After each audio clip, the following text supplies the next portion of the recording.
ప్రశ్న అండి. ఉమ్, ప్రశ్న ఏంటంటే, ఉమ్, రాజైన సౌలు చంపబడ్డాడు కదా, ఆ, ఆయన పరలోకానికి వెళ్తాడా లేక నరకానికి వెళ్తాడా? ఆ, ఆయన పరలోకానికి వెళ్తాడా లేకపోతే నరకానికి వెళ్తాడా అని అడుగుతున్నాడు. పరలోకానికి వెళ్తాడు.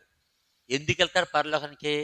అతడు చనిపోయి అక్కడికి వెళ్ళాడు, సమూయేలు దగ్గరికి వెళ్ళాడు. ఆ, అంటే సమూయేలు దగ్గరికి వెళ్ళాడు. మరి సమూయేలు భక్తుడే కాదా? భక్తుడు.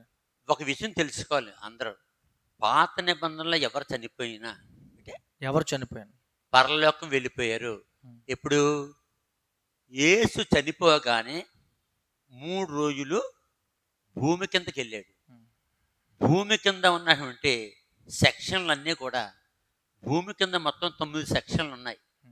భూమి కింద మొత్తం ఎన్ని సెక్షన్లు ఉన్నాయి? 9 సెక్షన్లు. చనిపోయిన వారు ఉండడానికి ఎన్ని సెక్షన్లు ఉన్నాయి? 9 సెక్షన్లు ఉన్నాయి. ఎన్ని ఉన్నాయి? 9 సెక్షన్లు ఉన్నాయి. ఆ 9 సెక్షన్లోనూ ఉంటారన్నమాట. మొట్టమొదటి పితరులోకం. అంటే పితరులోకం. ఎందుకు సౌలు పాత నిబంధనలో ఎవరు చనిపోయినా ఎందుకు పరలోకం చేస్తారంటే, ముందు ఎక్కడికి వెళ్తారు? పాతాళానికి వెళ్తారు. 9 సెక్షన్కి వెళ్తారు. అక్కడి నుంచి పరదేశికి ఎవరి కాలంలో వెళ్ళిపోయి అందరూ యేసుప్రభు చనిపోయి కిందకి వెళ్ళి చెరగా పట్టుకుని ఎక్కడుంది? ఎఫెసీలకు 4వ అధ్యాయం 8-9 వచనాలు. ఎఫెసీయులకు రాసిన పత్రిక 4వ అధ్యాయము 8-9 వచనాలు. ఎందుకు సౌలే కాదు, సౌలు కుమారులు 3 కూడా పాత నిబంధనలు ఎవరు చనిపోయినా నీవు నాతో కూడా పరదేశంలో అని ఎవరు చెప్పాడు? యేసుప్రభు. దొంగకి, శిలువ మీద ఉన్న దొంగకి. ఇటువైపు దొంగ రాయబడలేదు. కుడివైపు దొంగ, ఎడమవైపు దొంగ తెలీదు. ఆడు పరదేశంలోకి వెళ్తాడు. మరి రెండో దొంగ వెళ్ళరా? ఆడు పాతాళానికి వెళ్ళి నీవు నాతో కూడా పరదేశం ఉందో అని ఎవరితో చెప్పాడో ఆడ పాతాళానికి వెళ్ళి డైరెక్ట్గా పరదేశం ఓపెన్ అయిపోయింది. పరదేశంలో పెట్టాడు. ఇప్పుడు మళ్ళీ నాటికి వెళ్ళాడు. 9 సెక్షన్లు ఉన్నాయి కింద. ప్రపంచంలో ఎవరికి తెలియదు సంగతి. ఎన్ని ఉన్నాయి సెక్షన్లు? 9 సెక్షన్లకి సర్దుకుంటాయి. ఏటి? ఆత్మలు. భూమిపై చనిపోయిన ఆత్మలు పరదేశికి, యేసుప్రభు చనిపోయే క్షణం వరకు పరదేశికి వెళ్ళావు, పరలోకానికి వెళ్ళావు, నరకానికి వెళ్ళావు. కిందకి వెళ్తాయి, భూమి కిందకి వెళ్తాయి. భూమి కింద ఎన్ని సెక్షన్లు ఉన్నాయి? 9 సెక్షన్లు. ఎక్కడుంది బైబిల్లో? దేవుడు నాకు చూపించాడు. 9 సెక్షన్లు చూపించాడు. ఆ ముందు చదువు. ఎఫెసీయులకు రాసిన 4వ అధ్యాయం 8-9 వచనాలు. అందుచేత యేసుక్రీస్తు ప్రభు ఆరోహణమైనప్పుడు చెరగా పట్టుకుని పోయి, చెర అంటే సాతానుడు తన ఇష్టము చొప్పున చెరపట్టిన వారు. మొదటి తిమోతి సాతాను తన ఇష్టము చొప్పున చెరపట్టబడిన వారిని. 2 తిమోతి 3వ అధ్యాయం 24-26 వచనం. అందువలన భూమి మీద ఎవరు పాపం చేసినా సాతానుగాడు. అందుకనే యోబు గ్రంథంలో ఏం చెప్పాడు? నువ్వు ఎక్కడి నుంచి వచ్చావు? మొదటి అధ్యాయంలో భూమి మీద ఇటు అటు తిరుగుతూ వచ్చాను. భూమి మీద అంతా ఉంటుంది. మళ్ళీ రెండో అధ్యాయంలో మళ్ళీ యెహోవా అడుగుతాడు, నువ్వు ఎక్కడి నుంచి వచ్చావు? భూమి లోపల. ఎందుకు భూమి లోపల? భూమి మీద ఎవడ పుట్టిన, ఆదాముకి అవ్వకి ఎవడ పుట్టినా, ఇంకా ఆదాముకి అవ్వకి పుట్టకపోతే ఇంకెవరికి పుడతారు? కోతుకు పుడతారా? అంటే మనుషులుగా పుడతారు. లేకపోతే అమీబాకు పుట్టాడు. మనుషుడు ఎవరికి పుట్టాలి? మనుషుడిగా పుడతాడు. ఆదాము నుంచే జనరేషన్ స్టార్టింగ్. ఆదాముకి ముందేమి లేదు. There is no generation. అంటే క్రీస్తు పూర్వం 4000 నుంచే ఆది కాండము 2వ అధ్యాయం నుంచి జనరేషన్ స్టార్ట్ అయింది. 7వ వచనం నుంచి. అక్కడి నుంచి యేసుప్రభు సిలువ వేయబట్టే వరకు ఎన్ని కోట్లు చచ్చిపోయారా?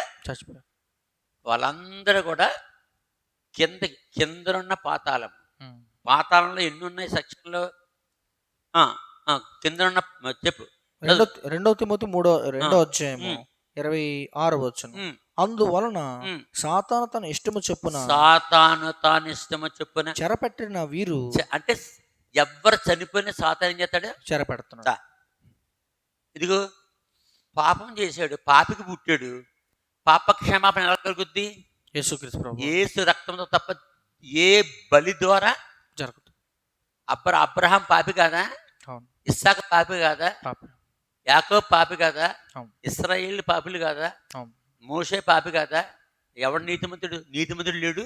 ఒక్కడును లేడు. దావీదు పాపి కాదా? సొలొమోను పాపి కాదా? నీతిమంతుడు లేడు. ఒక్కడును లేడు. ఉంటే చూపించమనండి. ఉంటే చూపించమనండి. అటు అటు నోహు పాపి కాదా? అవును. ఇది పాపి. దేవుడు అతను నీతిమంతుడిగా తీర్చినప్పటికీ ఆదామ వాళ్ళకి పుట్టాడు 10వ తరం వాడు పాపే. అందుకని ఏం పాడుతున్నాడు? పాపిని నేను తప్పితి భువిలో రక్షించెడివారెవరు? ఎవరు రక్షించారు? యేసుప్రభు. ఎవరు రక్షించారు? ఈ పాట పాత నిబంధనలో పాడుతున్నారు, కొత్త నిబంధనలో పాడాలి. ఓ ప్రభు యేసు నిరీక్షణతో నీ దరికి పాత నిబంధనలు చనిపోయిన వారు యేసు ప్రభు మీద ఆధారపడాలి. కొత్త నిబంధనలు చనిపోయిన కూడా యేసు ప్రభు మీద. పాత నిబంధనలో ఉన్న వారిని, కొత్త నిబంధనల వారిని ఈ లోకం ఎండ అయిపోయే వరకు ఆదాము మొదలుకొని లోకం ఎండ అయిపోయి ఎంతమంది పుట్టినా యేసు ప్రభు మీద ఆధారపడాలి. అందుకని భూమి మీద ఎవడ పుట్టి చనిపోయినా వాడు ఎంత నీతిమంతుడైనా ఆదికాండం 6:9 ఉంటుంది, నువ్వు ఒక్కడవే నీతిమంతుడు అన్నాడా దేవుడు? అన్నాడు. ఎవరిని? అన్నాడా? అన్నారు. నోహు నీతిమంతుడు కదా? నీతిమంతుడు మాట్లాడలేదు. నీతిమంతుడే. అవునా? మళ్ళీ 9వ అధ్యాయం 25 ఏమైంది? ద్రాక్ష తోట వేసి ద్రాక్షరసం తాగి అక్కర్లేదు, ఇంకా అది చదువుకుంటారు. తాగి అతడు వస్త్రాలు వదిలేసి ఎల్లెక్కలో దొంగన్నాడు. అది ఎవడ చూశాడు? చిన్న కుమారుడు చూసి. హాము యొక్క కుమారుడు ఎవడాడు? నోహు కుమారుడు హాము. షేము, హాము, యాపెతు. హాము కుమారుడైన కనాను గడు చూశాడు. హాము చూడలేదు. ఇదే బాబు, ఎవరు చూడలేదు? హాము చూడలేదు. హాముగా చూస్తా. హాము కుమారుడైన తాతగారిని మనవడు చూశాడు. అది పేరేం పేరు? కనాను. చదువు ఉండదు. ఆదికాండం 9వ అధ్యాయము. ఆదికాండం 9వ అధ్యాయము ఇక్కడ 21వ వచనం నుండి. పిమ్మట ద్రాక్షారసం త్రాగి మత్తుడై తన గుడారంలో వస్త్రహీనుడిగా ఉండెను. అప్పుడు కనానుకు తండ్రైన హాము తన తండ్రి వస్త్రహీనుడి యునుడు చూచి బయట ఉన్న తన ఇద్దరు సహోదరులకు ఆ సంగతి తెలిపాను. కాబట్టి రెండో కుమారుడు చూశాడు. రెండో కుమారుడు చూస్తే ఎవరిని శపించాడు ఇతను? రెండో కుమారుడు శపించలేదు. ఎవరిని శపించాడు? కనాను శపించాడు. కిందకెళ్ళు. ఓకే, 24వ వచనం. ఆదికాండం 9:24. అప్పుడు నోవహు మత్తు నుండి మేలుకొని తన చిన్న కుమారుడు చేసిందని తెలుసుకుని కనాను శపించబడిన వాడే. అసలు ఎవరిని శపించాలి? హాము. ఎవరిని శపించాడు? కనాను. చూసింది ఒకడు, శాపం పొంది ఇంకోడు. మొత్తం ఎలాగైనా ఎంత నీతిమంతుడిగా తీర్చబడినా మందేసి, ఏ మందు? ద్రాక్షరసం అనే మందేసి మత్తుడైపోయి, మత్తేంటి? ద్రాక్షరం తాగడం ఏంటి? పాపం. పాపం. అందుకనే మనోహ భార్యతో ఏం చెప్తాడు? దోతొచ్చి నువ్వు ద్రాక్ష వల్ల తొక్క కూడా తినద్దు, ద్రాక్ష వల్ల ఏది ముట్టుకోవద్దు, సంసోను కూడా పుట్టి దాకానే. అంటే సంసోను పుట్టి అంటే ద్రాక్షరసం పాపము, ద్రాక్షరసం విక్రింతలు పాడు చేయను. ఎక్కడ ఉంది? 23వ అధ్యాయం సామెతలు చేయొద్దు. అది చదువుకుంటారు. అన్నీ మనకి తెలుసు కదా, తక్కడగా చెప్పేస్తాం మనం. వద్దు. ఇప్పుడు ద్రాక్షారసం విక్రింతల పాలు చేయను, అవమానపరచును, పాపి. కాబట్టి పాత నిబంధనలు ఎవడు నీతిమంతుడిగా తీర్చబడినా వాడు పాపే. ఎవరు వాళ్ళని నీతిమంతుడిగా తీర్చాలి? యేసు రక్తము ప్రతి పాపముని మనం పవిత్రులుగా చేయండి. అందుకని యేసు పుట్టే వరకు అందరూ కిందకి వెళ్ళాలి. అందుకని సైతాను గాడికి మనుషుల మీద హక్కు ఉంది, మనుషుల మీద హక్కు ఉంది. ఎవడ పాపం చేస్తాడో నా పార్టీ. నేను పాపం చేశాను అని తోసేసావు కిందకి. తోసేసావు లేదా? తోసాడు. మరి వీళ్ళు పాపం చేస్తే వాళ్ళని తోసావు కిందకి.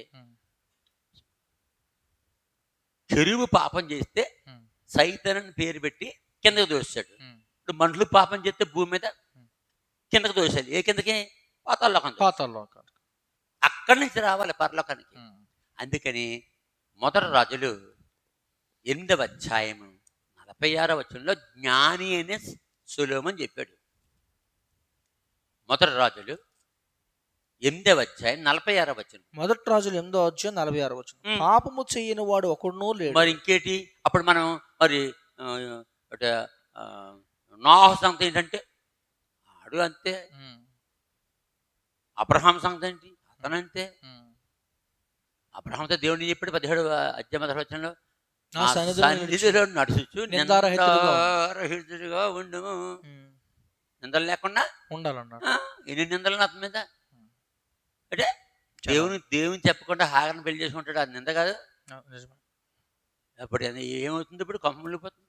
కాబట్టి నీతిమంతుడు లేడు, ఒక్కడు లేడు. పాపం చేయని వాడు ఒకడు లేడు. పాపం చేయని ఒకడు లేడు. అందుకని ప్రతి వాళ్ళు పాపంలో పుట్టారు. అందుకనే పాపంలో పుట్టాను, పాపంలో పెరిగాడు, పాపంలో చచ్చాడు. ఇప్పుడు ఎవరు తెచ్చుకోవాలి బయటికి? ఆయన్ని యేసుక్రీస్తు ప్రభువు, దేవుడు తెచ్చుకోవాలి. దేవుడు ఏ రూపంలో తెచ్చుకోవాలి? రక్తం కార్చాలి. యెహోవా రక్తం కాచాడా? యెహోవా నామంలో రక్తం కాచలేదు. యెహోవా యేసుక్రీస్తు నామంలో పుట్టి చచ్చిపోయి సమాధి చేయబడి తిరిగి లేచాడు, రక్తం కార్చాడు. ఆ రక్తం ప్రోక్షించాలి. పాప క్షమాపణ మనకిచ్చెను, మనల విమోచించే రక్తము. రోమీలకు 5వ అధ్యాయం 9వ వచనం. చాలా బలమైన వాడు ఇది. రోమా 5:9. రోమీలు రాసిన 5వ అధ్యాయం 9వ వచనం. కాబట్టి యేసుక్రీస్తు రక్తం వలన అంతే ఇప్పుడు నీతిమంతులుగా తీర్చబడి, యేసుక్రీస్తు రక్తం వలన. జలముల పల్లాడుతున్నవాడు రక్తమా కాదు, రక్తం కాచలేదు ఆయన. యెహోవా రక్తం కాదు. పరిశుద్ధాత్ముడు రక్తం కాచలేదు, గట్టిగా రక్తం కాచలేదు. సత్యస్వరూపనే ఆత్మ రక్తం కాచలేదు. పాపిక రక్తం కాచలేదు. సంచకరువు రక్తం కాచలేదు. భయాన అది కూడా దత్తపుత్రాత్మ రక్తం కాచలేదు. మరి రక్తం ఎవరు కాచారు? యేసుక్రీస్తు ప్రభు. అందుకనే యేసు కావాలి అందరికీ. యేసు పుట్టే వరకు ఆదాము మొదలుకొని మొట్టమొదటి చచ్చిపోయినాడు హేబెలు. అక్కడి నుంచి అందరూ కూడా యేసు పెరుగు. అందుకని అందరినీ చెరలో పెట్టాడు. ఏ చెరలో పెట్టాడు? చెరలు మొత్తం ఎన్ని అంటే చెరలు మొత్తం ఎన్ని? మొట్టమొదటి చెప్పాడు దేవుడు. ఆదికాండం 15వ అధ్యాయం చెప్పాడు. ఏమని? 15వ అధ్యాయము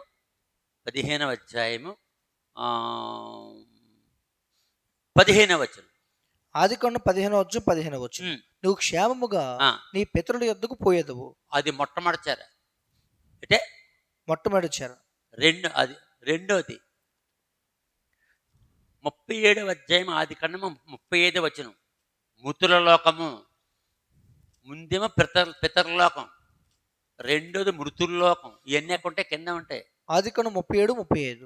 అతని కుమారులందరూ అతని కుమార్తెలందరూ అతని ఓదార్చుడికి యత్నము చేశారు. అయితే ఎవరు యత్నం? యాకోబుని. అయితే అతడు ఓదార్పు పొందనలక నేను అంగలార్చుచు మృతుల లోకమునకు నా కుమారుని ఎద్దుకు వెళ్ళదని చెప్పి. చచ్చిపోయిన ముందు ఎక్కడికి వెళ్తారు? మృతుల లోకం. ఒక సెక్షన్ పితరులోకం, రెండో సెక్షన్ మృతుల లోకం, మూడో సెక్షన్ కీర్తనలు 22:15. మూడో సెక్షన్ కీర్తన 22:15. నా బలము ఎండిపోయి చిల్ల పెంకు వలె ఆయను, నా నాలుక నా దౌడను అంటుకుని ఉన్నది. నీవు నన్ను ప్రేతల భూమిలో పడవేసి. ప్రేతలు అంటే చచ్చినోళ్ళు. ఎన్నోది? మూడోది ప్రేతల భూమిలో పడవేసి ఉన్నావు. ఇది కూడా కింద ఉంటది, భూమి కింద. నాలుగోది సంఖ్యాకాండం 30:36. సంఖ్యాకాండం 30. సంఖ్యాకాండం 16వ అధ్యాయం 16వ అధ్యాయం 30 వచనం 36వ వచనం. 16వ అధ్యాయం 30వ వచనం 36వ వచనం. సంఖ్యాకాండం 16, 30వ వచనం. అక్కడ ఏదో మోషే మీద తిరగబడ్డవాళ్ళు. అయితే యెహోవా గొప్ప వింత పుట్టించడం వలన వారు ప్రాణములతో పాతాళములో కూలినట్లు ఉమ్, భూమి తన నోరు తెరిచి ఉమ్, వారిని వారికి కలిగిన సమస్తమును మృంగివేసిన ఎడల ఉమ్, వారు యెహోవాను అలక్ష్యము చేసిరని ఉమ్. మీకు తెలియనన్ను. అద్దెగో ఎన్నో లోకం? నాలుగోది. ఐదోది. ఎన్నోది? ఐదోది. మొదటి సమూయేలు 28:13. ఇది ఎవరున్న సమూయేలు వెళ్ళింది. మొదటి సమూయేలు 28:13.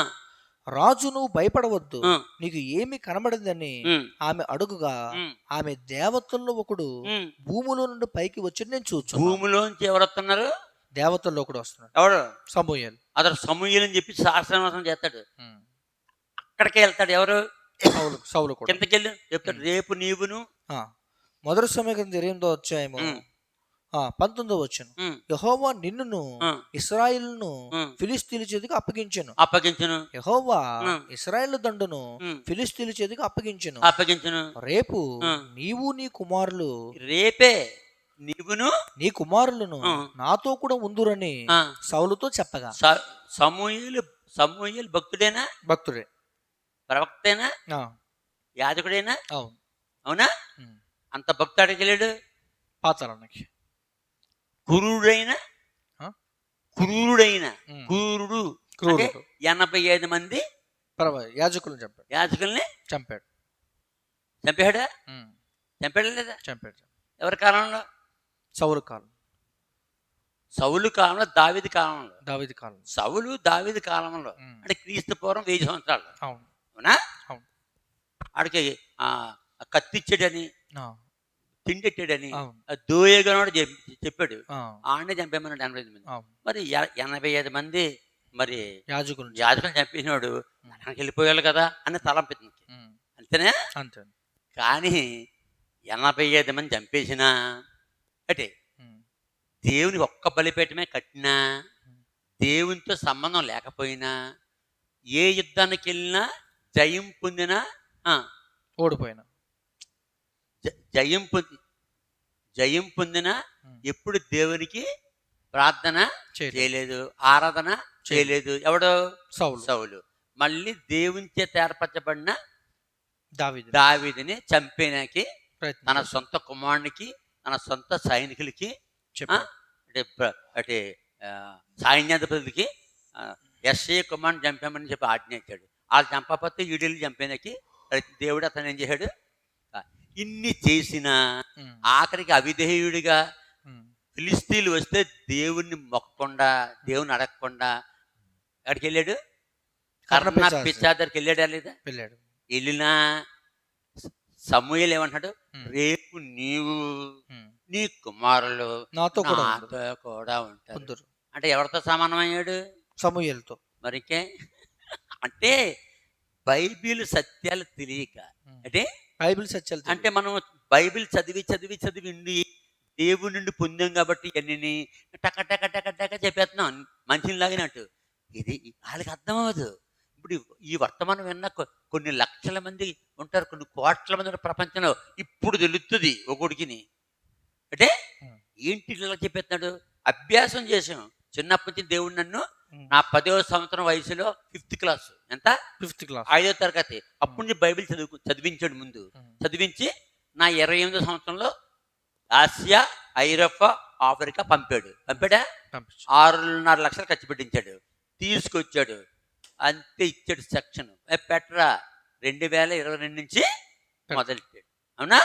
అది వృద్ధాప్యం. ఇంకెక్కడికి వెళ్ళడం లేదు కాబట్టి ఎక్కడికి వెళ్ళను, నేను ఇక్కడే ఉంటాను అంతే. వాళ్ళు ఏం చేయాలి? వీడియోలు చూసుకోవాలి. ప్రశ్న ఏంటి? రాజైన సౌలు చంపబడ్డాడు కదా, ఆయన పరలోకానికి వెళ్తాడా, నరకానికి వెళ్తాడా?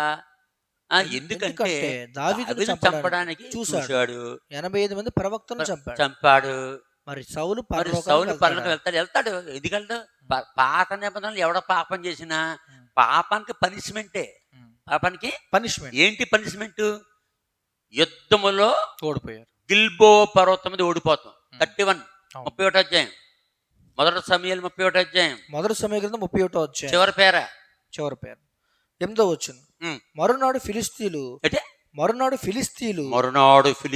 హతమైన వారిని దోచుకుని వచ్చి, ఇంకా పైకెళ్ళు, మొదటి సమయ గ్రంథం 31వ అధ్యాయము ఆ, ఇక్కడ 3వ వచనం. 3వ వచనం. యుద్ధములో సౌలు ఓడిపోచుండగా, అంటే ఇది పనిష్మెంట్.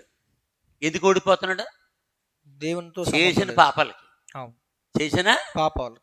అతడు అంబులు వేయి వారి కంటపడి వారి చేత బహుగాయములు నొందెను. అప్పటికి ఎన్ని యుద్ధాలు చేసి గెలిచాడు? చాలా యుద్ధాలు చేసి. ఆ సౌలు ఓడిపోతాడా? ఓడిపోడు. అంతా కూడా ఉన్నాడు తెలుసా, తన కుమారుడు. ఇంకా వాడు విల్లు పట్టాడంటే తుక్కు రేగిపోద్ది. ఆడు కూడా చచ్చిపోయాడు. పనిష్మెంట్. తర్వాత 4వ వచనం. పాత నిబంధనలో పాపం చేస్తే పనిష్మెంట్ ద్వారా చస్తాడు, వాడు పరలోకం చేరతాడు. చూపించాను. మొదటి సమయం 31:4. సున్నతి లేని వీరు వచ్చి. సరిగ్గా నువ్వు మింగేస్తున్నావు. నువ్వు నాకే అర్థమవుతా లేదు నువ్వు చదివేది. సున్నతి లేని వీరు వచ్చి. సున్నతి లేని వారు వచ్చి. వీరు వచ్చి నన్ను పొడిచి. నన్ను అంటే సౌలుని ఏం చేస్తారు? పొడిచి. ఎందుకు పొడుస్తారు? చేసిన పాపము వీడదు నిన్ను. చేసిన పాపము వీడదు నిన్ను. వీడదు ఎవడన్నా సరే అంతే. ఈ భూమి మీద క్రైస్తవుడు పాపం చేసిన, అంటే ఇశ్రాయేలు పాపం చేసిన పాపం భూమి మీదే అనుభవించాలి. మిగతా సెక్షన్లు ఉంటాయి సార్, హిందువులు, మహమ్మదీలు, మిగతా జైన్లు, వాళ్ళు భూమి మీద కొంత అనుభవించారు, కొంత అనుభవించరు. వారు ఎక్కడికి వెళ్ళాలి? పాతాళలోకానికి వెళ్ళాలి, మళ్ళీ నరకానికి వెళ్ళిపోవాలి. మొదటి సమయం 31:4. సున్నతి లేని వీరు వచ్చి నన్ను పొడిచి అపహాస్యం చేయకున్నట్లు నీ కత్తి దూసి దాని చేత నన్ను పొడుగుమని తన ఆయుధను మోయవాంతో చెప్పగా అతడు భయము చేత అలాగూ చేయనల్లకుండెను. గనుక సౌలు తన కత్తి పట్టుకుని దాని మీద పడెను. అయిపోయిందా? ఆఖరి పేరు. మరునాడు ఫిలిస్తీయులు. అక్కడతో ఆకుండా తన కుమారులు కూడా చనిపోయి చదువు. ముగ్గురు కుమారులు. 7వ వచనం. ఇక్కడ మొదటి సమయం 31:2 వచనం. సౌలును అతని కుమారులను తరుముచు యోనాతాను అబీనాదాబు మెల్కీషువాను సౌలు యొక్క కుమారులను హతము చేసిరి. అయిపోయిందా? ముందు చచ్చిపోయింది ఎవరు? కుమారులు. తర్వాత సౌలు. తర్వాత ఆఖరి పేర. మొదటి సమయం 31:8 వచనం. మరునాడు ఫిలిస్తీయులు హతమైన వారిని దోచుకుని వచ్చి గిల్బోవా పర్వతం మీద పడిపోయిన సౌలును అతని ముగ్గురు కుమారులను కనుగొని అతని తలను ఛేదించి అతని ఆయుధమును తీసి తమ బొమ్మల గుళ్ళలోను జనుల్లోను జైవత్తమానం తెలియచేయటకై ఫిలిస్తీన్ల దేశంలో నలుదిశలు వాటిని పంపిరి. దాని తర్వాత మరియు వారు అతని ఆయుధములను అస్తారోతు దేవి గుడిలో ఉంచి అతని మొండెమును బెస్సాను పట్టణము గోడకు తగిలించిరి. ఇదంతా భూమి మీద అతడు చేసిన పాపాలకి శిక్ష, పనిష్మెంట్, శిక్ష. అవును, పొందుతున్నాడు లేదా? ఎంత ఘోరంగా ఎవరికి జరుగుతుంది అని పాపాలు చేశాడు. 85 మంది యాజకులను చంపేశాడు. దాని తర్వాత ఎవరిని? దావీదుని ఎంత బాధ పెట్టాడు చెప్పాను. ప్రపంచంలో మొట్టమొదటి నక్సలైట్ ఎవరు? దావీదు యొక్క 400 మంది 600 మంది మనుషులు మొట్టమొదటి నక్సలైట్ అంటే దాక్కోవడం, అంటే గెరిల్లా యుద్ధం అంటే చేశారండి. ప్రతీది బైబిల్ ఉంటుందండి. నక్సలైట్లు ఏం చేస్తున్నారో అంతకుముందే బైబిల్లో ఉంటుంది. అంటే దీన్ని బట్టే వాళ్ళు చేస్తారు. తర్వాత మొదటి సమయ గ్రంథం 31వ అధ్యాయం 11వ వచనం. అయితే ఫిలిస్తీయులు సౌలుకు చేసిన దాని గురించి వార్త యాబేష్ గిలాదు వారు విని బలశాలందరూ లేచి రాత్రి అంతా నడిచి సౌలు మొండెమును అతని కుమారుల కళేబరములను బెషాను పట్టణము గోడ మీద నుండి దించి యాబేషును తిరిగి వచ్చి వాటిని దహనము చేసి వారి శల్యములను తీసి యాబేషులో పిచుల వృక్షము కింద పాతిపెట్టి 7 దినములు ఉపవాసం ఉండిరి. అంటే సౌలుకి మొండేమి పట్టుకెళ్ళారు. తలమైంది, తలమైంది, ఫిలిస్తీయులు పట్టిపోయారు. కారణం పనిష్మెంట్. పాత నిబంధనలో ఎవడు పాపం చేసినా పనిష్మెంట్. వాళ్ళ కిందకి వెళ్తారు. ఎన్ని చోట్లకి వెళ్ళారు ఇప్పటికి? ఆ- ఆ- 6 చోట్లకి, ఆరు చోట్ల. 5 చోట్లకి ఐదు చోట్ల. భూమిలో నుండి భూమిలోకి వెళ్ళారు. మొదటి సమయం 28:13. మొదటి సమయం 28:13. ఉమ్, రాజు నువ్వు భయపడవద్దు, ఉమ్, నీకు ఏమి కనబడిందని ఉమ్, ఆమెను అడుగ్గా ఉమ్. ఆమె దేవతల్లో ఒకడు ఆ. భూముల నుండి పైకి వచ్చి నేను చూస్తున్నాను. భూముల నుండి పైకి వస్తున్నాడు. ఎవరు వస్తున్నారు? తర్వాత సమయంలో వస్తున్నాడు. ఆ వచ్చేవాడు ఎలాగున్నాడు అంటాడు. 14 వచ్చి అందుకతడు ఏ రూపముగా ఉన్నాడని దాన్ని అడిగినందుకు అది దుప్పటి కప్పుకున్న ముసలివాడొకడు కప్పుకున్న ముసలివాడొకడు పైకి వచ్చుచున్నాడనగా సౌలు అతడు సమూయేలని తెలుసుకుని సమూయేలు ఎక్కడి నుంచి వస్తున్నాడు? భూమిలో నుండి. అంతే ఆ కాలంలో భూమి నుంచి రావాలి. ఎన్నో లోకం అది? ఐదోది. తెలుసుకుని సాగిలిపడి నమస్కారం చేశాను. సమూయేలు నన్ను పైకి రమ్మని నువ్వెందుకు తొందర పెట్టిదివని స్పష్టంగా రాసింది అక్కడ. సమూయేలు మాట్లాడుతున్నాడు ఆత్మలో. నన్ను పైకి రమ్మని నీవెందుకు తొందర పెట్టిదివని సౌలు అడుగ్గా సౌలు నేను బహు శ్రమలో ఉన్నాను. ఇప్పుడు సంభాషణ ఎవరికి? సమూయేలుకి సౌలుకి. మరి ఇంకేంటి? ఫిలిస్తీయులు నా మీదకి యుద్ధమునకు రాగా దేవుడు నన్ను ఎడబాసి ప్రవక్తల ద్వారా నేను ఇతని బాధ అంతా ఎవరో చెప్పుకుంటున్నాడు? సమూయేలుకి చెప్పుకున్నాడు. చచ్చాడా బతికాడు? సమూయేలు చనిపోయి ఉన్నాడు. చనిపోయినోడికి బతికినోడికి చెప్పుకుంటున్నాడు. స్వప్నముల ద్వారా నేను నాకేమీ సెలవికి ఉన్నాడు కాబట్టి నేను చేయవలసిన దాన్ని నాతో తెలియచెప్పుటకై నిన్ను పిలిపించి తిని అని నేను ఏం చెయ్యాలో చెప్పాలన్నాడు. చచ్చినోడు చెప్పాలి ఇప్పుడు. అందుకు సమూయేలు యెహోవా నిన్ను ఎడబాసి నీకు పగవాడు కాగా. సమూయేలు చెప్తున్నాడా లేకపోతే కర్ణపేద చెప్తుందా? సమూయేలు చెప్తున్నాడు. ఉండకట. అందుకు సమూయేలు ఇంకోలాగా చెప్పాలంటే అందుకు సమూయేలు కర్ణపిచం ద్వారా రాయాలి, కానీ కర్ణపిచ పక్క తప్పుకుంది, డైరెక్ట్ అయిపోయారు. అందుకు సమూయేలు యెహోవా నిన్ను ఎడబాసి నీకు పగవాడు కాగా నన్ను అడుగుట వలన ప్రయోజనమేమి? యెహోవా తన మాట తన పక్షముగా నెరవేర్చున్నాడు. నా ద్వారా ఆయన సెలవిచ్చి ఉన్నట్టు నీ చేతి నుండి రాజ్యం తీసివేసి నీ పొరుగువాడైన దావీదుకు దాన్ని ఇచ్చి అన్నాడు. యెహోవా ఆజ్ఞకు నువ్వు లోబడక అమాలేకుల విషయంలో ఆయన తీక్షమైన కోపము నెరవేర్చకపోయిన దాన్ని బట్టి యెహోవా నీకు ఈ వేళ ఈ ప్రకారంగా చేయుచున్నాడు. యెహోవా నిన్నును ఇశ్రాయేలును ఫిలిస్తీయుల చేతికి అప్పగించాడు. రాబోయే సంగతి చెప్పేస్తాడు. ఎవరు? సమూయేలు. రేపు నీవు నీ కుమారులు నాతో కూడా ఉందురని సౌలుతో చెప్పగా సమూయేలు మాటలకు సౌలు బహు భయం ఉంది. వెంటనే నేలను సాష్టాంగపడి దివారాత్రం భోజనం ఏమీ చేయకుండినందున బలహీనుడయ్యను. పడిపడి కింద ఎవరు? సౌలు పడిపోగానే సమూయేలు ఏమవుతాడు? సమూయేలు వెళ్ళిపోయాడు వాళ్ళ కిందకే. సమూయేలు ఏ లేకుండా ఉన్నాడు? సమూయేలు ఎన్నో లోకాలు ఉన్నాడు. భూమి కింద ఉన్నాడు. భూమిలో నుంచి పైకి వచ్చాడు. అది ఎన్నో లోకం? ఐదో లోకంకి వెళ్ళిపోయాడు. అక్కడికే రేపు ఎవరు వెళ్తారు? సౌలు కూడా అని చెప్పాడు. సమూయేలు చెప్పాడా? వెళ్ళారా? ఉంటారు అక్కడ? ఉంటారు. అంత పరిశుద్ధమైన సమూయేలును సౌలు కూడా, ఎంత పాపి అయినటువంటి సౌలు కూడా ఒక చోట ఉన్నారు. ఎందుకు? సమూయేలు సాధారణంగా చనిపోయాడు. ఎందుకు? ప్రవక్త కాబట్టి, పాపం లేదు కాబట్టి సాధారణంగా చనిపోయాడు. అంటే సాధారణం అంటే సహజంగా సహజ మరణం. మరి వీడు ఆత్మహత్య చేసుకున్నాడు. ఏం బాబా? చేసిన తప్పులను బట్టి. అది పాత నిబంధనలో సరిగ్గా సరైన పనులు చేస్తే సహజంగా చనిపోతారు. పాపం చేస్తే చెప్పు ఆత్మహత్య చేసుకుని భయంకరంగా చచ్చిపోతారు. అందుకని ఇద్దరు ఒక చోట ఉన్నారు. ఇప్పుడు 6వ లోకం యెహెజ్కేలు 31:14. యెహెజ్కేలు 31:14. ఎన్నో లోకం? 6వ లోకం.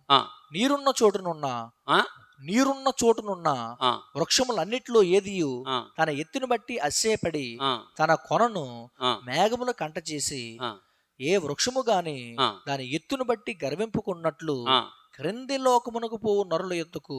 ఏ లోకము? క్రింది లోకమును. 6వ లోకం పేరు ఏం పేరు? క్రింది లోకమునకు పోవు నరుల ఎద్దుకు దిగువారితో కూడా మరణం పాలైరి. అర్థమైందా? ఎన్నో లోకం ఇది? 6వ లోకం. అంటే భూమి కింద ఎన్ని లోకాలు ఉన్నాయి? మొత్తం 9 ఉంటాయి. 9 ఉన్నాయి. ఇంకా 3. 9 ఇది 6వది. అంతేనా? అంతే. 7వ లోకం కీర్తనలు 55:23. కీర్తన 55. 7వ లోకం 23.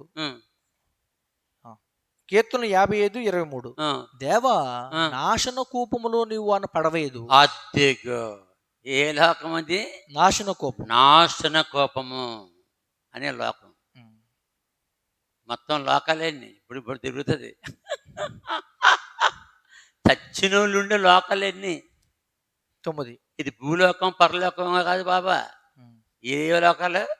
చచ్చినోళ్ళు వెళ్ళే లోకాలు. పాత నిబంధనలు సభ, కొత్త నిబంధన కాదు. అంటే కొత్త నిబంధనలు. కొత్త నిబంధనలు ఇన్ని లోకాలు ఉండవు. ఆ. కొత్త నిబంధనలు రెండు లోకాలు. అయితే పరదేశం లేకపోతే పాతాళ లోకం. ఉమ్. అంతేనా? అంతే. చివరిలో పరలోకము నరకము. ఉమ్. అని పాత నిబంధనకి ఈ లోకాలన్నీ. ఉమ్. తర్వాత నాశన కోపం కోపముల వారిని పడవేయదు. ఆ, రక్తాపరాధులను ఆ, వంచకులను ఆ. సగము కాలమైన బ్రతకరు. అది నేనైతే నీ యందు నమ్మికించి ఉన్నా. అది కాబట్టి రక్తాపరాధులు అంటే మనుషులు చంపేవాళ్ళు, వంచకులు, వంచకులు ఎక్కడికి వెళ్తారు? ఆ, నాశన కోపం. నాశన కోపం. ఎనిమిదో లోకం. 8వ లోకం. ఎనిమిదో లోకం. కీర్తనలు 63:9. కీర్తనలు 63:9. కీర్తనలు 63:9. నా ప్రాణము నశింప చేయవలనని, నా ప్రాణము నశింప చేయవలని వారు దాన్ని వెదుకుచున్నారు. వారు దానిని వెదుకుచున్నారు. ఎవరన్నా మాట? దావీదు. ఆ, వారు వారు భూమి క్రింద చోట్లకు దిగిపోవదురు. ఎక్కడికి? క్రింది చోట్లు, భూమి కింద చోట్లు. అదో లోకం. అదో లోకం. అది ఎన్నోది? 8వ. ఎనిమిదోది. ఫైనల్ 9వ లోకం. కీర్తనలు 88:6. కీర్తన 88 కీర్తన 6వ వచనం. 6. అగాధమైన గుంటలోను, అంటే అగాధమైన గుంటలోను, అగాధమును. గుంటలోను. ఇదేంటి అగాధం అంటే? భూమి కింద ఉంటది. అగాధమును గుంటలోను, చీకటి గల చోట్లలోను, అగాధ జలముల్లోను నీవు నన్ను పరుండు పెట్టి ఉన్నావు. పరుండబెట్టి ఉన్నావు. నీ ఉగ్రత నా మీద బరువుగా ఉన్నది. ఎన్ని లోకాలు మొత్తం? 9 లోకాలు ఉన్నాయి కింద. మరి మనకు లేవు అలాగా. కొత్త ఏసు ప్రభు వచ్చిన తర్వాత 9 లోకాలు లేవు. చెరగా తీసుకెళ్ళిపోయాడు. ఇంకా 2 ఏసు ప్రభు వచ్చిన తర్వాత ఏసు నమ్మకుండా చనిపోతే మళ్ళీ పాతాళ లోకము. అంతే, ఒకటే. అంటే పాతాళం ఒకటి. ఏసు నమ్మితే పరదేశం. పరదేశం. ఏసు నమ్మిన వారు పరదేశం నుంచి పరలోకం. పరలోకానికి వెళ్ళక ముందు 1000 సంవత్సరాలు పరిపాలనలో అయిపోయిన తర్వాత తీర్పులో పరలోకం. వీళ్ళు పాతాళంలోకి వెళ్ళిన వాళ్ళకి 1000 సంవత్సరాలు పరిపాలన ఉండరు. డైరెక్ట్గా నరకానికి వెళ్ళిపోతారు. అప్పుడు నరకంలో చూస్తారు. తర్వాత అది చెప్పేశాను కదా, దేవుడు నాకు ఎంతవరకు చెప్పాడు? భూమిపై పుట్టిన ఎవడైనా సరే నిజమైన దేవుని నమ్మితే పరలోకము, లేకపోతే నరకము. నరకానికి వెళ్ళిన తర్వాత అప్పుడు వాడిని బాగా రోస్ట్గా వేపి, ఎలాగా రోస్ట్గా వేపడం అంటే తినడానికి అనుకూలంగా ఉన్నట్టుగా. అది దాడితే ఏమవుద్ది? మాడిపోతే తినక పని చేయదు. రోస్ట్గా వేపి ఈ లోపల వీళ్ళు కేకలేసేస్తారు. ఏంటి? ప్రభువా మమ్మల్ని కాపాడు, క్షమించే. వాళ్ళకి రక్తము ద్వారా పాపక్షమాపణ. అంటే బాగా మంటల్లో కాలి అదే అంటాను నేను. భూమి మీద యేసు నమ్ముకుని బాధ బందీ లేకుండా పరదేశం వెళ్తావా? పరలోకం వస్తావా? పాపం చేసి నరకానికి వెళ్ళి కాలి వస్తావా? రక్షణ రెండు చోట్ల ఉంది. ఒకటి భూమి మీద యేసు రక్తం, రెండోది యేసు రక్తం కడగబడలేదు. పాతాళము, నరకంలో కాలి యేసు రక్తంతో వాళ్ళు ఏం చేస్తాడు? అక్కడ కడుగుతాడు. కాబట్టి చచ్చి ఉండదు, దేవుడు ఉండడు, నిజమైన దేవుడు ఉండడు, చచ్చి ఉండదు, సందా వేయడు, ఆరాధన చేయడు, ప్రార్థన ఉండదు. అన్ని కలిపి పశ్చాత్తాపం. 107వ కీర్తన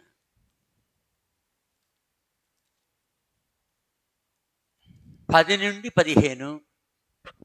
107 కీర్తన 10 నుంచి 15 వచనం. 25 నుండి 32 వరకు. 25 నుంచి 37 వరకు. దేవుని ఆజ్ఞలకు లోపడక మహోన్నతుని తీర్మానం తృణీకరించినందున బాధ చేతను ఇనప కట్ల చేతను బంధించబడిన వారే చీకట్లోను మరణాంధకారంలోను నివాసము చేయవారి హృదయమును ఆయన ఆయాసము చేత కృంగజేశాను. వారి కూలి ఉండగా ఎక్కడ కూలేరు? పాతాళంలో కూలేరు. కూలి ఉండగా సహాయుడు లేకపోయాను. ఇదిగో ఇదే నరకం అంటే. కష్టకాలమందు వారు యెహోవాకు మొరపెట్టిరి, ఆయన వారి ఆపదల నుండి వారిని విడిపించాను.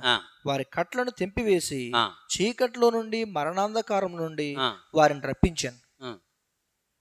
తర్వాత 25 నుంచి కీర్తన 107 కీర్తన 25 వచనం. తప్పించాను. తర్వాత 15 వచనం. ఆయన కృపను బట్టి ఇంతకీ ఆయన ఏం చేస్తాడు? దేవుని కృప ఎల్లకాలం ఉంటుంది. అందుకో పాట ఉంది, దేవుని కృప భూమిపై యేసు నమ్మిన వారి పనే కాదు, నరకంలోకి వెళ్ళిపోయినాడు కూడా దేవుని కృప. అందుకని దేవుని కృప నిత్యము అప్పుడప్పుడు అని లేదు పాట. దేవుని కృప నిత్యముండు. నిత్యం అంటే అన్ని కాలాల్లో. అందుకని కృప ఉపయోగించాడు. ఆయన కృపను బట్టి నరులకు ఆయన ఆశ్చర్యకారాలను బట్టి నరులకు ఏం చేస్తాడు? ఆశ్చర్యకారం. ఎందుకు నరులకు ఆశ్చర్యకాలు చేయాలి? నరుడు ఆయన స్వరూపము, ఆయన ఆత్మ, ఆకారం. మనిషి ఎవరు? దేవుని స్వరూపము, దేవుని ఆకారము. 3 దేవుని ఆత్మ. దేవుని ఆత్మ నరకానికి వెళ్తే దేవుడు ఓడిపోయినాడు కదా అంటే. అందుకని దేవుడు తన స్వరూపాన్ని చేస్తాడు. మాట వినలేదు కాబట్టి బాగా కాల్చుకొని నజ్జు వదిలిపోద్ది, చేతి ఎత్తేస్తాడు, అరుతుంటాడు, నన్ను క్షమించు ప్రభువా. ఇంకా ఆయన ఏం చేస్తాడు? నరులకు ఆయన చేయు ఆశ్చర్యకాలను బట్టి వారు యెహోవాకు కృతజ్ఞతాస్తుతులు చెల్లించుదురు గాక. ఏలయనగా ఆయన ఇత్తడి తలుపులు పగలగొట్టి ఉన్నాడు. చాలు, వదిలిపెట్టి 25 నుంచి 32 వరకు. కీర్తన 107 కీర్తన 25 వచనం నుండి ఆయన సెలవియ్యగా తుఫాను పుట్టెను. ఏ తుఫాను? అగ్ని తుఫాను.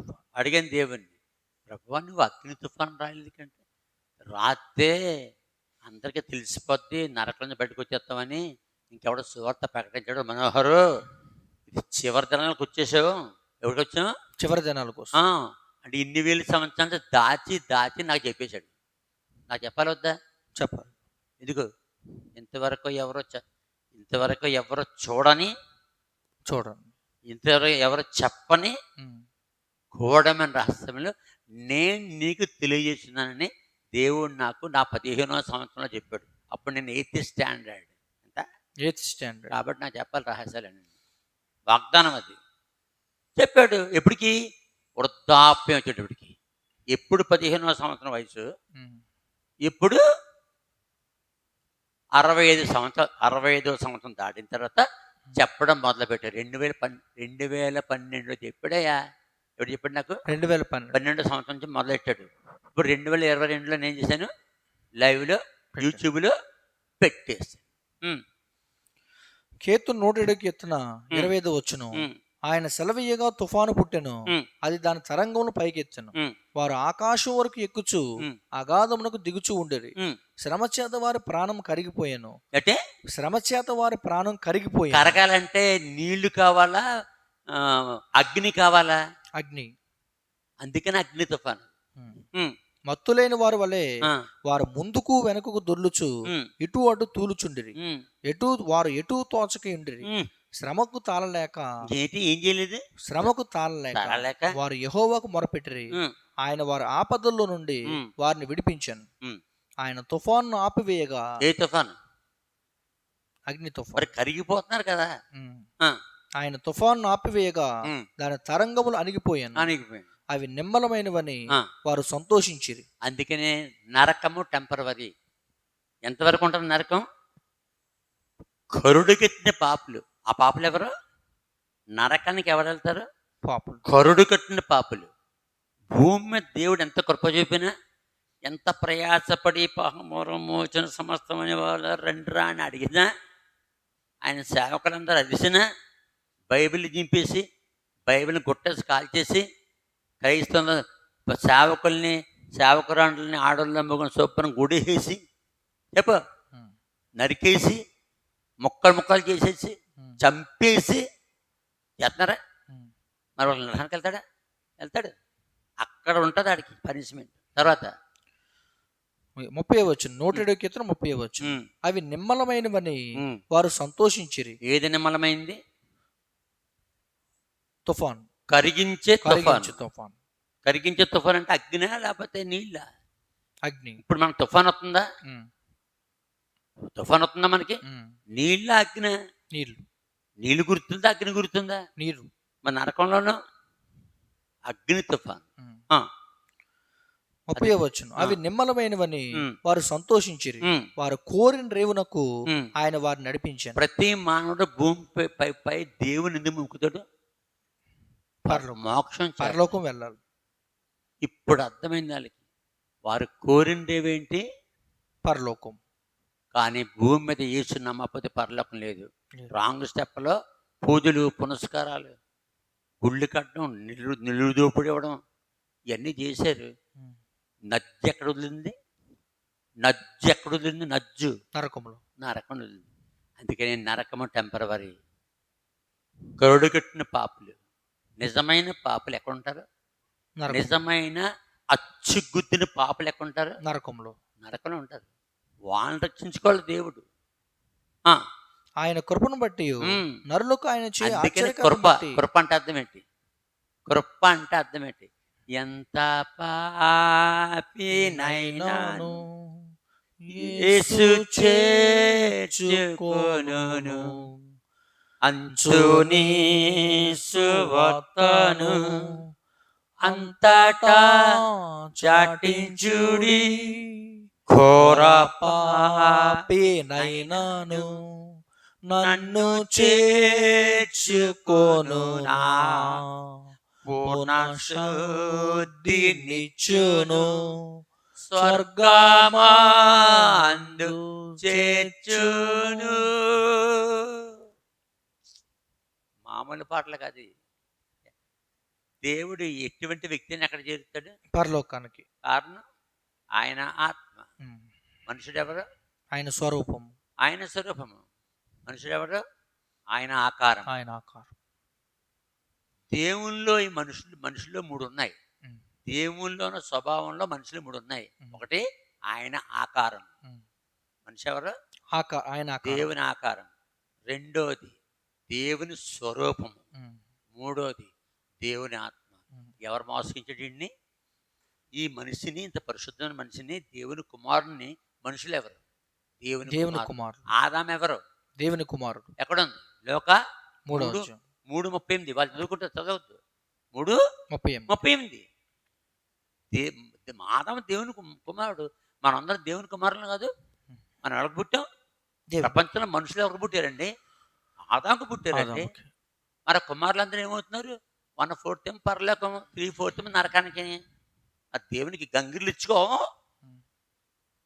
అంటే సొంత పిల్లలుగా కానీ సర్వనాశనం అయిపోతుంటే అప్పుడు తెలుస్తుంది తండ్రికి తల్లికి బాధ. అంతకన్నా బాధ ఎవరికి? దేవునికి. కాబట్టి పుట్టిన ప్రతి మానవుడు కూడా భూమిపై దేవుని తెలుసుకుంటే సులువుగా పరలోకం చేరతాడు. భూమిపై ఎంత దేవుడు వాడిని మరి మొత్తుకున్నా వాడు పరలోకం వాడు ప్రభుని నమ్మకపోతే నరకానికి వెళ్ళిపోతుంది. ఖచ్చితంగా నరకానికి వెళ్ళాలి. పాపి అని మానవం తప్పక నరకానికి వెళ్ళాలి. ఎక్కడికి వెళ్ళాలి? నరకానికి వెళ్ళాలి. అక్కడ పెడతాడు దుకాణం. వీడికి ఏం చేస్తాడు అంటే కాలుస్తూ ఉంటాడు. కాలుతుంటే ఏమవుద్ది? వీడికి పాపాలన్నీ ఒప్పేసుకుంటాడు. ఇంకా శ్రమకు తాళలేక వాడు యెహోవాను మొరపెట్టారు. దేవుని మొరపెట్టాడు.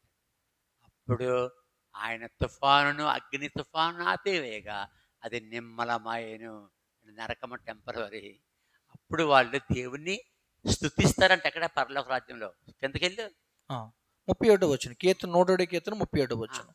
ఆయన కృపను బట్టి నరులకు ఆయన చే ఆశ్చర్యకారులను బట్టి వారు యెహోవాకు కృతజ్ఞతాస్తుతులు చెల్లించుదురు. నరులకి ఏం చేస్తాడు? ఆశ్చర్యకారం ఆశ్చర్యకారుడా నీవే, ఆశ్చర్యకారుడా నీవే, యెహోవా నీవే ధన్యుడవు. చాలు. తర్వాత 31వ వచనం. ఆయన కృపను బట్టి నరులకు ఆయన చే ఆశ్చర్యకారులను బట్టి వారు యెహోవాకు కృతజ్ఞతాస్తుతులు చెల్లించుదురు కాక. ఎక్కడి నుంచి? నరకం ఎక్కడి నుంచి? ఆరిపోయిన నరకంలోంచి. ఇంకా నరకంలో ఏం లేదు, అగ్ని లేదు. 32వ వచనం.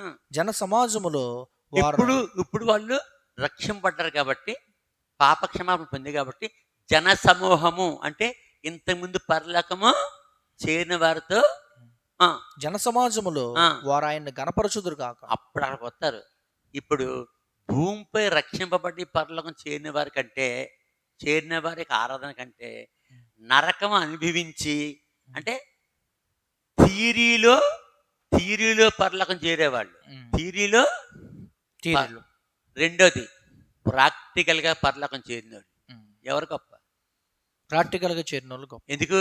వాడు నరకను కూడా ఇద్దరిలో ఎవడు గట్టిగా ఆరాధించాడు? ప్రాక్టికల్గా వచ్చినోడు. నరకంలోంచి బయటికి రక్షింపబడి వచ్చినోడు ఆరాధన ముందు నీ ఆరాధన నా ఆరాధన పనిచేయదు.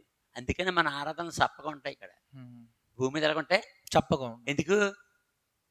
వీడికి నరకం కాలలేదు కదా, ఏదో ఇది ఏం చేయలేదు, కాలలేదు. సులువుగా యేసుప్రభు నమ్ముకున్నాను, ఆయన రక్తంతో కడగబడు యేసు రక్తం పాపము ఒప్పుకున్నాను, అయితే పాపం తీసుకో. మనకేమన్నా అంటే బాధ బందే? సులువుగా థియరీలో యేసు నమ్మేసుకున్నాం. ఆడు కాలి వచ్చాడు. ఆడిని తీసినందుకు ఇంకా ఎంత గట్టిగా ఆరాధన చేస్తాడంటే చెప్పతరం కాదు. తర్వాత జన సమాజంలో వారు ఆయన గణపరచుదురు గాక, పెద్దల సభలో ఆయన్ని కీర్తించుదురు గాక. అదిగో ఎరగొత్తారు వాళ్ళు పెద్దల సభ. మొత్తం పరలోకన పెద్దలు ఎంతమంది? 24 పెద్దలు. 12 మంది పాత నిబంధన ఇశ్రాయేలు, 12 మంది కుమారులు, 12 మంది శిష్యులు. యేసు ప్రభు పెద్దల సమాజానికి ఆయన కీర్తించుదురు గాక. ముందు పెద్దలు వెళ్తారా, వీళ్ళు వెళ్తారా? పెద్దలే వెళ్తారు. అక్కడికి వస్తారు వీళ్ళు.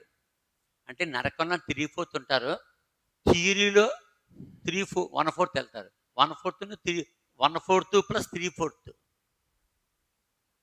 1. అప్పుడు అందరూ ఒకటైపోతారు. ఏమైపోతారు?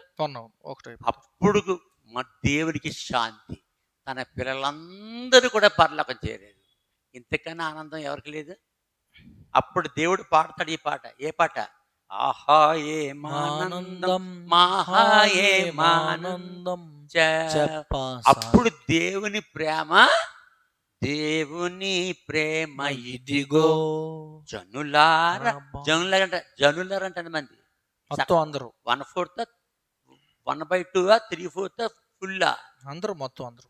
జనులారబ్బావంబు నన్ను తెలియరే, కేవలము నమ్ముకునిన పరలోక భాగ్యంబు మనకబ్బును. భూమి మీద ప్రభు నమ్ముకుని సులువుగా పరలోకం చేరాడు. వాళ్ళ థియరీ అంటే థియరీ.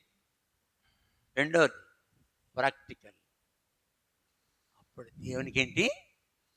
ఇంకప్పుడు దేవుడు ముగ్గురిని తీసేస్తాడు. ముగ్గురిని బూడి చేస్తాడు. ఒకటి పాప పురుషుడు. పురుషుడు ఎవడు? పాప పురుషుడు. వీడు దేవుని సంధిలో ఉన్న చతుర్ముఖిని, ఎవరు? చతుర్ముఖి 4 ముఖాలను చెడగొట్టాడు.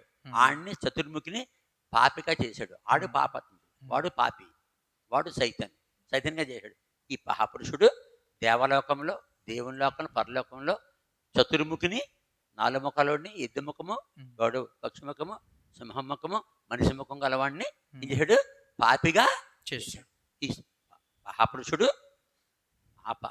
పాపిగా చేస్తే దేవుడు వాడికి 3 పేర్లు పెట్టాడు. ఆది ఘట సర్పము, అపవాది, సైతాన్. మన ఎక్కువ ఏం వాడతాం? సైతాన్ ఎవరు? దేవునికి ప్రియమైన చతుర్ముఖే సైతాన్. మూడోది ముక్కోడి దేవతలు. అంటే ముక్కోడు దేవత, ముక్కోటి దేవతలు ఎక్కడ ఉంది? జఫన్యా ముక్కోడు దేవతల్ని మొత్తం స్మార్ట్ చేసేస్తాడు, మొత్తం ఈ ముగ్గురిని తీసేస్తాడు. పాపపురుషుణ్ణి, సైతాన్ని, ముక్కోడు దేవతల్ని బూడిచ్చేసేస్తాడు. ఇంకా వాళ్ళు ఉండరు. ఇక అప్పుడు నీతి గల రాజ్యము, చెప్పండి, నీతి గల రాజ్యం. 2 పేతురు 3వ అధ్యాయం 13వ వచనం. 2 పేతురు 3వ అధ్యాయం 13వ వచనం. 2 పేతురు 3వ అధ్యాయం 13వ వచనం. అయినను మనం ఆయన వాగ్దానం బట్టి, ఆయన వాగ్దానం బట్టి క్రొత్త ఆకాశముల కొరకును క్రొత్త భూమి కొరకును కనిపెట్టుచున్నాము. వాటి యందు నీతి నివసించును. నీతి నివసిస్తుంది. అప్పుడు ఏం పోద్ది? లోకంలో పాపం పోద్ది.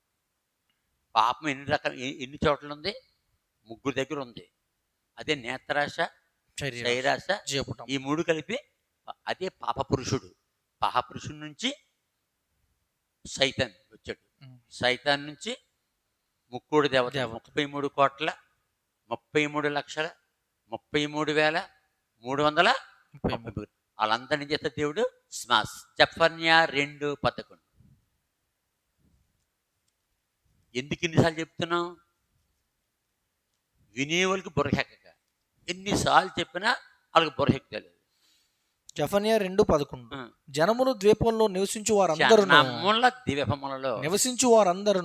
తమ తమ స్థానముల నుండి తనకే నమస్కారము చేయనట్లు భూమిలో ఉన్న దేవతలను ఆయన నిర్మూలము చేయను. దేవుడు భూమిలో ఉన్న దేవతలను నాశనం చేస్తాను, కానీ ఆయనకి ఏమి రాదు. భూమిలోంచి నమస్కారం, ఆరాధన రాదు.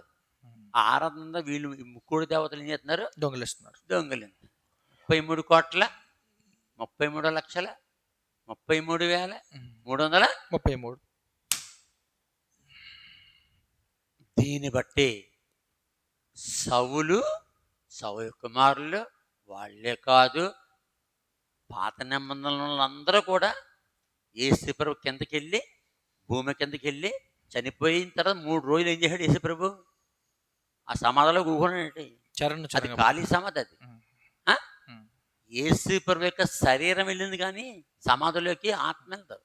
అంటే ఆత్మకి వెళ్ళిపోయింది, భూమి కిందకి వెళ్ళిపోయింది. భూమి కింద ఎన్ని ఉన్నాయి సెక్షన్లో? 9. ఆ 9 ఎవరి సెక్షన్లో? భూమిపై నిజమైన దేవుని తెలుసుకోని వాళ్ళు ఈ 9 సెక్షన్లో ఉంటారు. 9 సెక్షన్లు. వాళ్ళందరినీ చెరగా కొనిపోయి మనుషులకు ఈవులను అనుగ్రహించిన ఇంకా సైతాన్ గారికి, ముక్కోడి దేవతలకి, ఈ పాపురుషుడికి బుర్ర పనిచేది. అంటే ఒక్కళ్ళేడు ఇంకా చేతులు. మళ్ళీ యేసు ప్రభు చెరగా కొనిపోయిన తర్వాత చనిపోతారు కదా, వాళ్ళు ఎవరైతే యేసు నమ్మరో మళ్ళీ వాళ్ళ పాతాళ లోకానికి, యేసు నమ్మితే పరదేశ్. దీన్ని బట్టి సౌలు ఎక్కడికి వెళ్ళాడు? పరలోకం, పరదేశ్. సౌలు కుమారులు ఎక్కడికి వెళ్తారు? పరదేశ్కి. దావీదు ఎక్కడికి వెళ్తాడు? పరదేశ్. సమూయేలు ఎక్కడికి వెళ్తాడు? పరదేశ్. మొత్తం కయ్యూను కూడా పరదేశ్కి. ఎంత ఘోర పాప అయినా యేసు ప్రభువుని అప్పగించిన ఇస్కరియోతో ఆడు వెళ్తాడు పరలోకానికి, చెరగా తీసుకెళ్ళిపోయాడు. అంతే. కాబట్టి ఇప్పుడు యేసు నమ్మకపోతే మాత్రం పాతాళలోకం తప్పదు. ఏం తప్పదు? పాతాళలోకం. అని నేర్చుకోవాలి. అంటే అతను అడిగిన దానికంటే 100 రెట్లు ఎక్కువ ఇతని కోసమైనా ప్రపంచంలో ఉన్నటువంటి మనుషుల కొరకు, ఒక క్రైస్తుల కోసం కాదు మనం చెప్తుంటాం, అన్ని జాతుల కొరకు, అన్ని మతాల కొరకు, మనుషులందరి కొరకు. ఎక్కడితే వీడియో ఆఫ్ చేస్తాను, అయిపోయింది.